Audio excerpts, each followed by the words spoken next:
Vimanas, the Hindu machines, did ancient India have flying saucers or flying craft? The Hindu ancient texts and Vedas, the religious teachings, are full of amazing stories about different gods, their extraordinary powers, and battles that took place many centuries ago. Their sagas are perceived as mythological stories that create useful lessons for applications in real life. These myths describe gods who fight with and against evil forces on flying crafts. These were originally known as the Ratha, before being more commonly referred to as Vimana, meaning transversing or measured out. Vimanas are flying chariots or even flying palaces mentioned in Sanskrit epics and Hindu texts. The Pushpaka Vimana of Ravana, the central antagonist in the Hindu epic of Ramayana, is a great example. These flying chariots are also mentioned in the edicts of Ashoka in the 3rd century BC, as well as Jainist texts. And similar to the chariots of ancient biblical texts, these aircraft came in different sizes and various shapes that could travel at several speeds of different distances. And some of them were seafaring and land vehicles, while others even flew to the moon or even further. Most flying saucers come from authentic ancient Indian texts, of which many are ancient epics themselves. Most of these texts have not been translated into the English language, though. So we're faced with consistent textual evidence of flying machines used in ancient battles, described with details which seem to suggest extremely advanced technology. We have even ancient manuals on how to pilot these craft. What exactly are we looking at? Vimanas in the Vedas? The Vedas are some of the oldest Indian texts to describe Vimanas, and they come in various shapes and sizes. There is an elephant Vimana with numerous engines, the Agnihorta Vimana with 2 engines, and many other types named after animals or birds. Rig Veda, which is a part of the Vedic text, refers to the flying machines known as Ratha. The Yajurveda, another part of the Vedic text, also contains the name of Vimana. These Vimanas are consistently described as weapons of war. The Asvins, the Atlanteans in the Indian texts, show that they were more technologically advanced than the Indian people. The Atlantean Vaiksili are described as flying machines having a cigar shape and had the ability to maneuver both underwater and in outer space.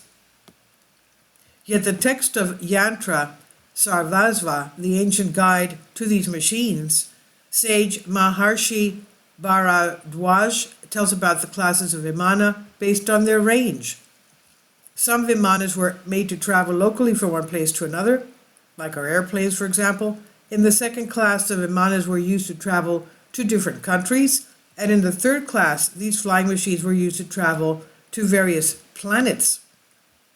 These Vimanas were non-combustible, unbreakable, and were also invisible to the enemies. They were just as effective and on the offense, able to render enemies into a suspended animation state and cause widespread destruction. Can you imagine? Vimanas in the Hindu epic texts.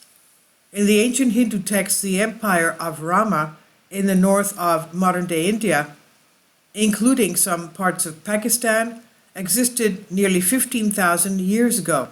15,000 years ago.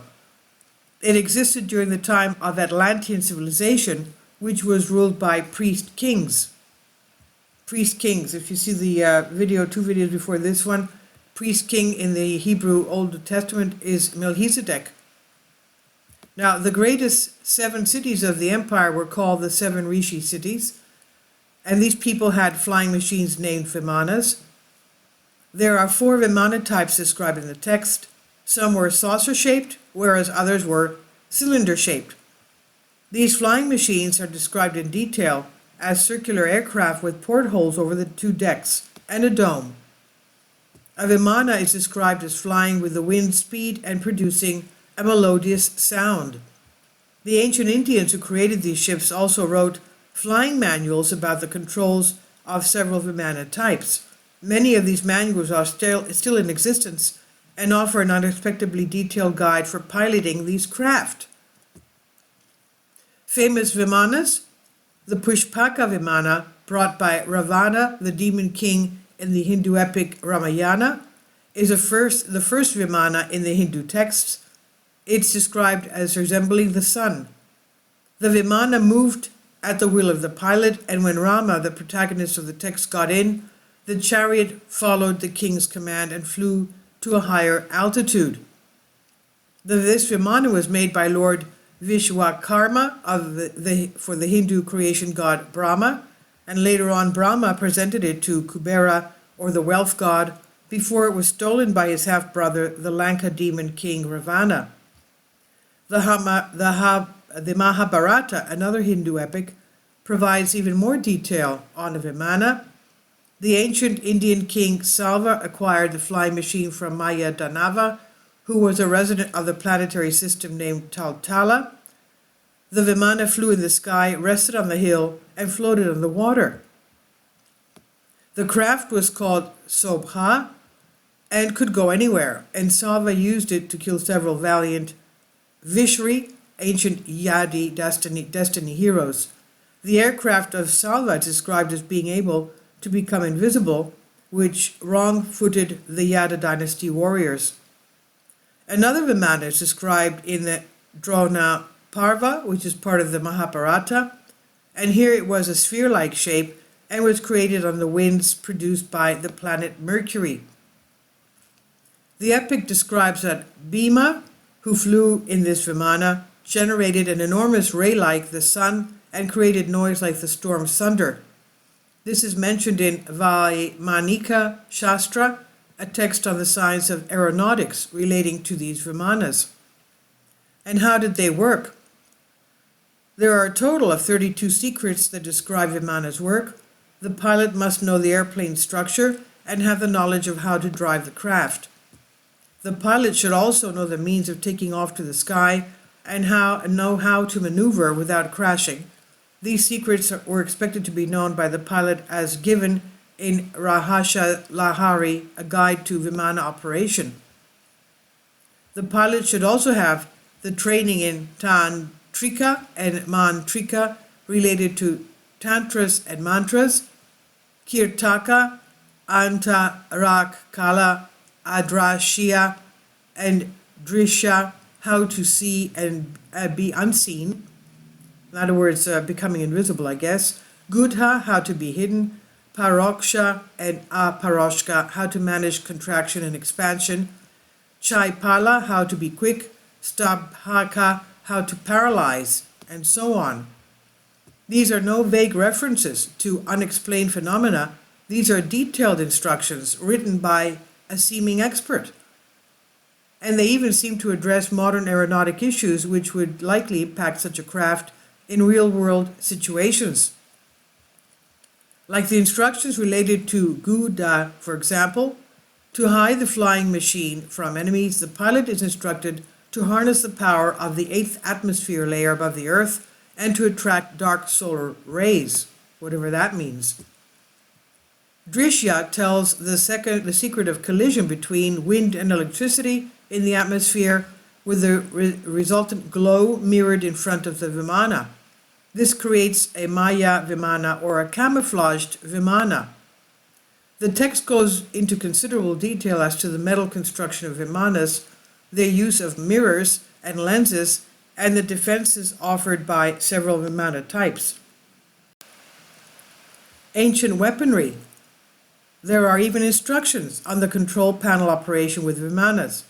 Rupa Karshana describes a television which allows a pilot to see inside enemy Vimana. Can you imagine? Inside the enemy Vimana. Chapala, known for its higher speed, is accelerated by pressing a centrally mounted switch in the Vimana's middle section.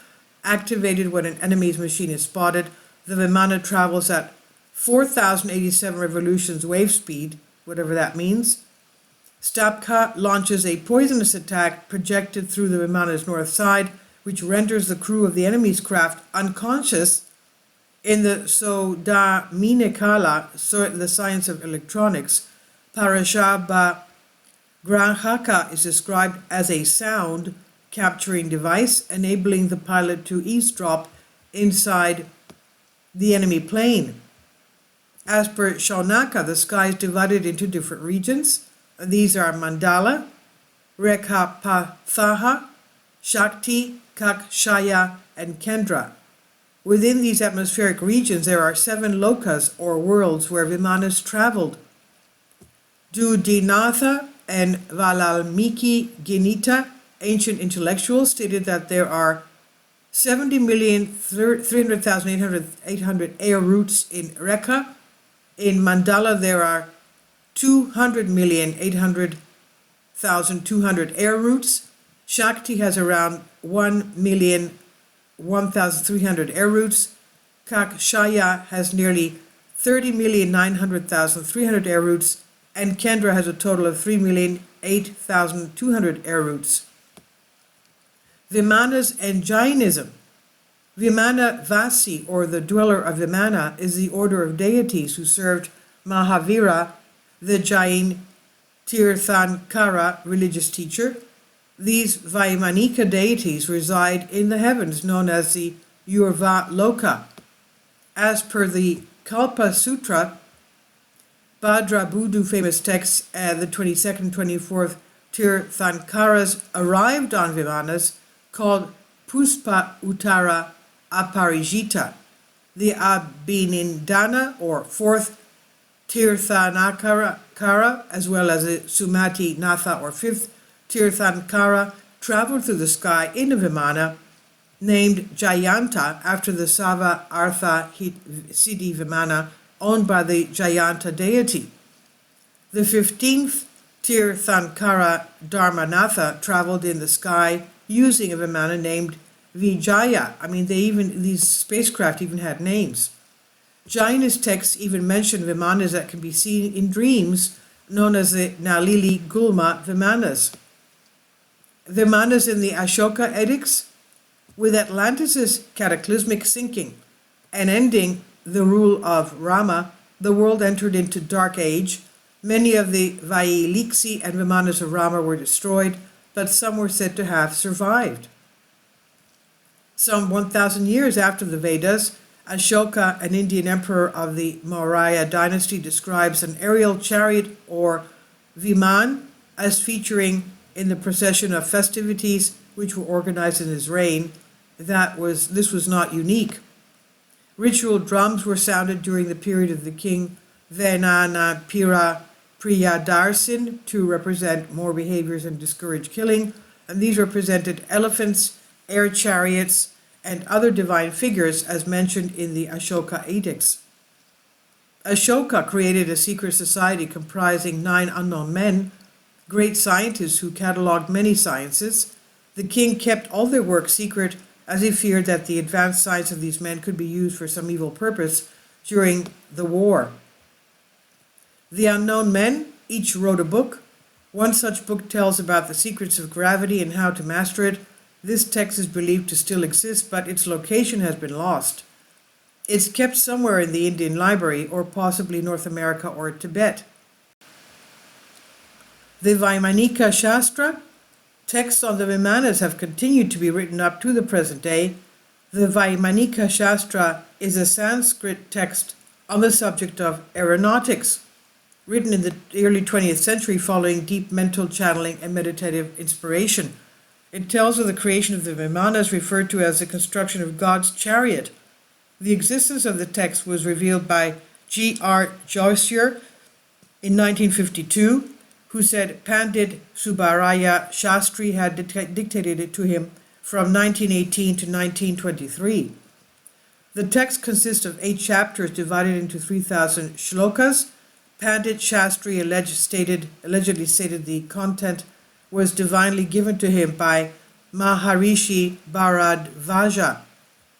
The Amarang Sutraya, a key text on Vimanas, explains that 5 craft were initially created for the gods Brahma, Yama, Vishnu, Indra, and Kuvera. And later there were many additions.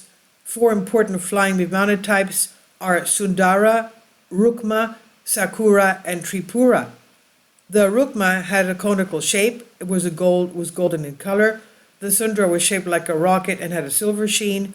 And there were three-storied flying machines called Tripura, whereas the Sakuna closely resembled birds.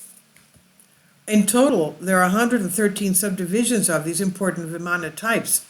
With only minor changes, the functioning and position of the collectors of solar energy are mentioned in the Vaimanika Shastra. It tells that 8 tubes were made with special glass to absorb the sun's energy. In extreme detail, a complete list of details is provided, most of which are unable to understand.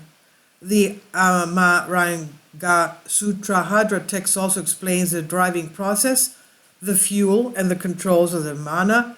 It describes that rasa was quicksilver, mercury that is, mercury was used. 10 sections of the text deal with themes like flight paths, pilot training, navigation, suitable clothing for pilots, and recommended food for long flights. Moreover, there are a lot of technical details regarding the use of heat-absorbing metals, the metals utilized, melting points, propulsion units, and the functions of various Vimana types. Now, there is information about metals utilized in 3 aspects of construction. The metals are named Somala, Murthwika, and Sundalika. If all these were mixed in correct proportions, then 16 alloys may be found with the necessary heat-absorbing properties. The text also explains the cleaning of the metals, usage of acids, oils needed to work with, and the high temperature for flight. Many engine types are also described as having different functions and different altitudes at which these engines work best. Ancient lost technology. So to return to the question at the top of the article, what are we looking at here? On the one hand, we have a textual tradition going back millennia, which not only describes flying machines, but gives minute details as to their function, operation capabilities, and maintenance. And on the other hand, it must be considered the function of the text as mythological teachings, which may not be intended to be literal truths, and which definitely contain fictional aspects. The mechanical and aeronautic engineering with the Vaimanika Shastra text was studied at IISC Bangalore. The professors concluded that the Vimana, as described in the text, showed a complete lack of aeronautical understanding. However, the traditional Indian texts are extremely precise on detail, if these are intended to be morality tales, and the difficulty that modern science faces today is that these texts tell about several alloys and metals which we are unable to identify. We therefore do not know what properties these metals have. And without this knowledge, the Vimanas must remain an open question. Modern man has conquered the skies in ways similar to the ancient descriptions, and it's possible, just possible, that the ancients did too, and that they still have something to teach us about the universe we live in. And this is by Bipin Dimri on Historic Mysteries. Please leave your comments, and thank you for your support. My Patreon account. The daily posts are 5 videos daily, and they are totally different from what I have on my YouTube channel.